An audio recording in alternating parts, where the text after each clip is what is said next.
को संदेश दिया है कि मेरा समाज सोया हुआ है, तो इसको जागृत करने के लिए जो मेरे अनुयायी हैं उनको भी मेरे जैसे जागृत रहना होगा, तभी समाज में।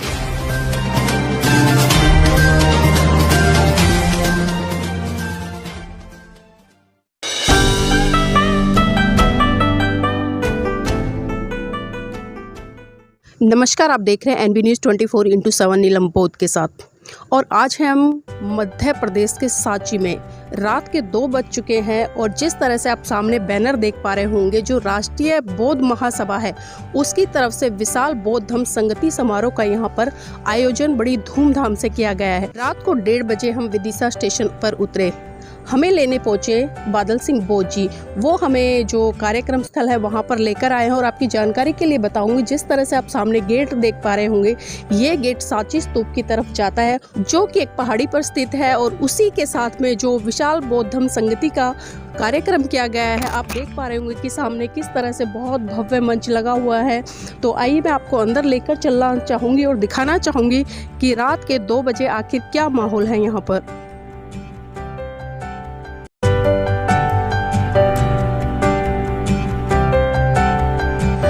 जैसा कि आप सभी देख पा रहे होंगे, जहाँ जहाँ तक हमारी नज़रें पहुँच रही हैं, आप लोग भी देख पा रहे होंगे, लोग सो चुके हैं क्योंकि आज पूरे दिन कार्यक्रम हुआ है। काफ़ी थकान है लोगों में और रात के 2 बज चुके हैं, सभी लोग सोए हुए हैं।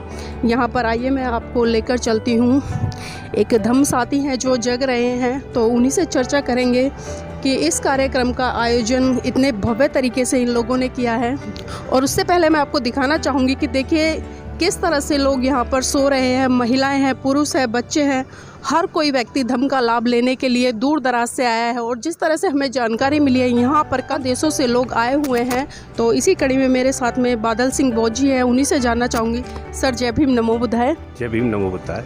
सर, जानना चाहूँगी, अभी रात्रि के 2 बज चुके हैं, सभी सोए हुए हैं और आप जग रहे हैं, तो जगने का कारण क्या है, पहले तो ये बताएं थोड़ा सा हमें। साहब ने हमको संदेश दिया है कि मेरा समाज सोया हुआ है, तो इसको जागृत करने के लिए जो मेरे अनुयायी हैं उनको भी मेरे जैसे जागृत रहना होगा, तभी समाज में जागृति लाई जा सकती है। जी, बादल सिंह बोध जी, जानना चाहूँगी कि जिस तरह से दूर दराज से लोग आए हैं, उनके रहने की व्यवस्था किस तरह से की गई है और कितने देशों से लोग यहाँ पर पधारे हैं। अभी भिक्खु जो हैं वो 2-3 देश से आए हुए हैं और भारत के 22 स्टेट्स के साथी यहाँ आए हुए हैं। सांची एक बहुत छोटी सी जगह है, यहाँ पर ज़्यादा संसाधन नहीं है और जैसे तैसे एक कार्यक्रम सुविधाओं को जुटा कर किए गए हैं। वो सुविधाएं बाबा साहब के अनुयायी और धम्म के अनुयायियों के सामने बहुत कम साबित होती हैं। इसी वजह से यहाँ पर मंच में महिलाएं, बच्चे और भंते जो दूर दराज से पधारे हुए हैं, उनको यहाँ सोने के लिए मजबूर होना पड़ा है। ये यहाँ की जानकारी है। जी, कार्यक्रम का जो आयोजन किया गया है, किस उद्देश्य को लेकर किया गया है? कार्यक्रम का जो उद्देश्य है यही है कि समाज जो कास्ट के कारण, संप्रदाय के कारण एक घृणित जीवन जीती है, इस घृणित जीवन से समाज को उबार कर कास्टलेस सोसाइटी के लिए, जैसे बाबा साहब ने मुक्ति कौन पते का महार परिषद में दिया गया भाषण 31 मई 1936 का जो मुक्ति कौन पते का मार्ग है, उसको समाज में रखने के लिए यहाँ कार्य किया गया है। बादल सिंह जी, जिस तरह से हम देख रहे हैं कि आज पूरे भारत देश में धर्म जाति को लेकर कहीं ना कहीं सांप्रदायिकता को बहुत ज़्यादा बढ़ावा मिल रहा है और उसी के कारण 2 धर्मों में हम विशेष तौर पर देख रहे हैं, हिंदू मुसलमान में काफ़ी दंगे फसाद भी हो रहे हैं। तो इस कड़ी में जो राष्ट्रीय बौद्ध महासभा है वो किस तरफ लोगों को लेकर चल रही है?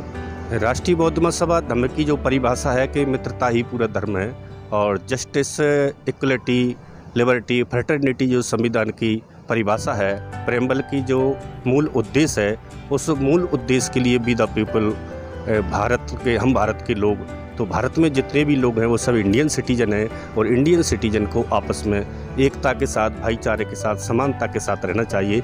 यही संविधान का सभी नागरिकों को और सरकारों को राज्य धर्म का पालन करने के लिए कहा गया है। उसी राज्य धर्म को हम मानव शांति के लिए ये कार्य कर रहे हैं। बादल जी, जिस तरह से हम देख रहे हैं, चाहे मैं उत्तर प्रदेश की बात करूं या मध्य प्रदेश की बात करूं, जिस तरह से सरकार लगातार जो धर्म परिवर्तन है उस पर कानून लेकर आ रही है, रोक लगा रही है, तो इन चीज़ों को किस तरह से देखते हैं? आर्टिकल 25 के अनुसार धर्म अपने हिसाब से जीवन के साथ उसको रखने के लिए, उसके नियमों को पालन करने के लिए संविधान में छूट है।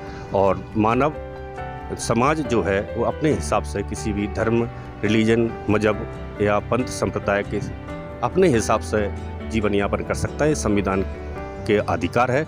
इसके संविधान के विरुद्ध जो भी विधि, प्रविधि, रूढ़ी या अन्य प्रकार की बातें आती हैं वो संविधान संबंध नहीं है। मेरा सभी सरकारों से निवेदन है कि संवैधानिक संसाधनों का प्रयोग करते हुए नागरिकों को उपयोग दें। जी बादल सिंह जी, इस कार्यक्रम में कितने लोग आए हुए हैं? लगभग अभी 2000 लोग हैं और जो आखिरी का समापन का रहेगा उसमें 5000 लोगों की रहने की उम्मीद है। और इससे ज़्यादा हो जाए तो वो हमारे उसमें नहीं है, हो सकते हैं 5000 से भी ऊपर। जी, कल का कार्यक्रम है अंतिम छोर पे रहेगा। जी, कल का कार्यक्रम अंतिम छोर पर रहेगा। जो बाबा साहब के, मैंने सुना है कि महापंडित अज्ञ ज्ञानेश्वर जी बाबा साहब के साथ उन्होंने दीक्षा ली थी, उनके गुरुभाई हैं, उनके यहाँ उद्बोधन स्पीच रहेगा, देशना रहेगी और संगठन के कुछ जागरूक साथियों के भी यहाँ जो बाबा साहब के अनुसार बातें जानते हैं, कांसीराम साहब के द्वारा समाज में जागरूकता लाई गई, उसके अनुसार महापुरुषों की विचारधारा भी रखेंगे। जी बहुत बहुत धन्यवाद है सर हमारे साथ जुड़ने के लिए और बेसिक जानकारी देने के लिए। तो एक बार मैं कैमरामैन से चाहूँगी थोड़ा हमें मंच की तरफ लेकर चले और दिखाएं हमारे दर्शकों को कि देखिए कितने संघर्षों के साथ लोग यहाँ पर सो रहे हैं। जहाँ जिसको जैसे जगह मिली है, जगह के अनुसार, अपनी सुविधा के अनुसार हर कोई व्यक्ति एडजस्टमेंट कर रहा है, वो आप अच्छे से देख पा रहे होंगे। आइए मैं आपको आगे लेकर चलती हूँ।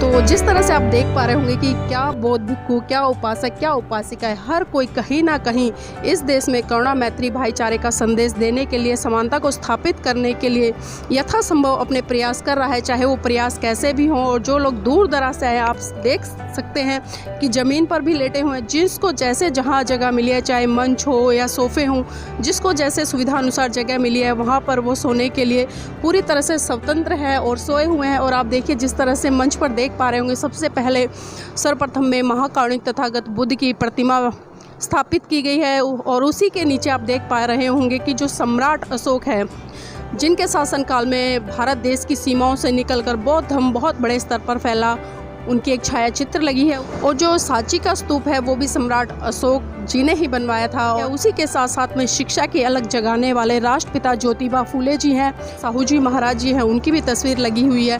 और उसी के साथ में आप देख पा रहे होंगे परम पूज्य बाबा साहब बोधिसत्व, इस देश के संविधान के रचयिता, और मैं ये कहूँगी कि समस्त भारतीय नारी के मुक्तिदाता, उनकी भी यहाँ पर छाया चित्र लगी है। और उसी के साथ में बहुजनों को भारत में सत्ता के गलियारों तक ले जाने वाले साहब मान्यवर काशीराम जी की भी प्रतिमा लगी हुई। तो इसी से आप समझ सकते हैं कि किस तरह से बहुजन महान पुरुषों को लेकर यहाँ पर चला जा रहा है और उनकी विचारधारा को आगे बढ़ाने के लिए, उसको प्रचारित और प्रसारित करने के लिए जो राष्ट्रीय बौद्ध महासभा बहुत बड़े स्तर पर लगी हुई है। तो आइए, ये नज़ारा यहाँ का था जो आपने देखा। अब मैं आपको आगे लेकर चलना चाहूँगी क्योंकि यहाँ से कुछ दूरी पर और भी बौद्ध भिक्खु और उपासक उपासिकाएँ ठहरे हुए हैं।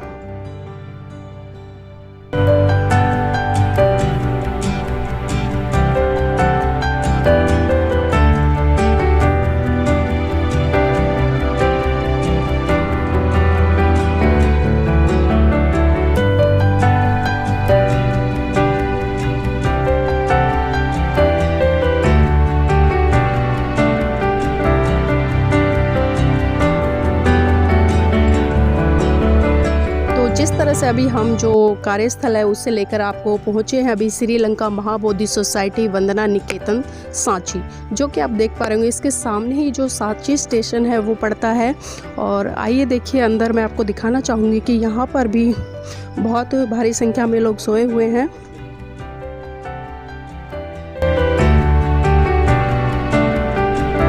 तो ये मंजर देखकर आप समझ ही रहे होंगे कि खुले आसमान के नीचे किस तरह से रात बिताई जा रही है धम्म सेनानियों के तहत।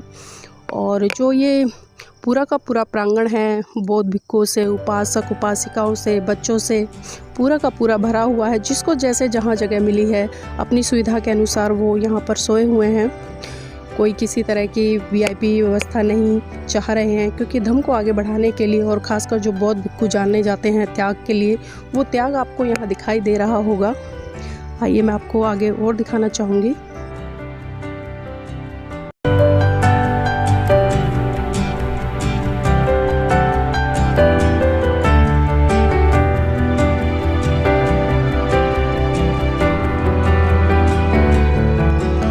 इधर साइड में हॉल है और हॉल के अंदर भी जो बौद्ध भिक्खु हैं वो सोए हुए हैं, उपासक भी हैं।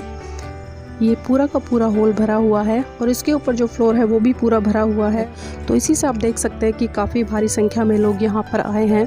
और आगे मैं आपको और दिखाना चाहूँगी नज़ारा। रात के लमसम में आई थिंक 3 बज चुके होंगे अब। और सामने जो बिल्डिंग देख पा रहे होंगे आप, इस बिल्डिंग में भी पूरी की पूरी बिल्डिंग भरी हुई है। मॉन्क हैं, उपासक उपासिकाएँ हैं और इसी के बैक साइड में काफ़ी बड़ा ग्राउंड है, वहाँ पर भी लोग सो रहे हैं।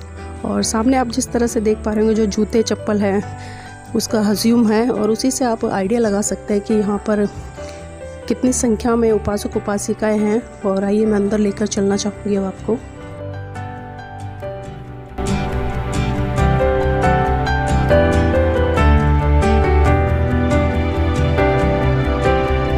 और यहाँ पर आप जितने भी रूम देख पा रहे होंगे वो सभी के सभी भरे हुए हैं, चाहे मैं ग्राउंड फ्लोर की बात करूँ, फर्स्ट फ्लोर की बात करूँ या सेकंड फ्लोर की बात करूँ।